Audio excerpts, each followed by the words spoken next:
We're Adam and Joanne from InspiredTaste.net, and welcome to our kitchen. Roasted pork tenderloin with apples is one of our favorites. Here's how we do it.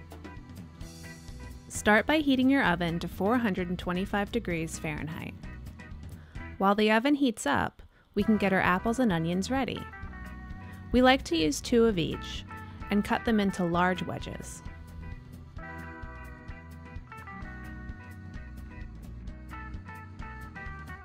Before we cook the pork, we like to measure out a tablespoon of Dijon mustard, which is brushed over the pork later, and some chopped fresh thyme leaves. We need about 1 tablespoon. Here's a tip. To remove thyme leaves from their stems, strip the leaves backwards off the stem, then chop. Here we're using 2 tenderloins. You may need to trim them of silver skin. It can be a little tough when cooked. Using a sharp knife, slide the blade underneath the silver skin, then outward to remove it. Rub the tenderloins all over with 1 tablespoon of oil and sprinkle with 1½ teaspoons of salt. Heat another tablespoon of oil in a large cast iron skillet.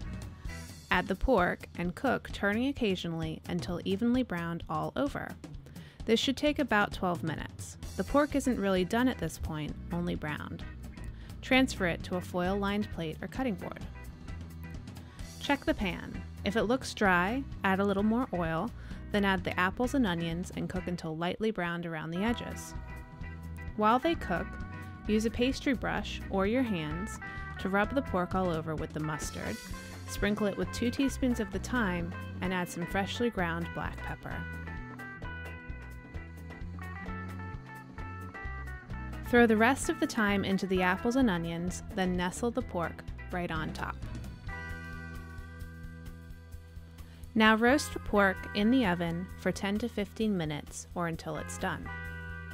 Transfer the pork to a plate, cover with foil, and let rest for 10 more minutes. While it rests, add some chicken stock to the apples and onions, scrape the pan, lifting any brown bits from the bottom, then stir in a little bit of butter. Slice the pork into thick slices. Serve on top of the apples and onions with lots of pan sauce drizzled on top. Enjoy!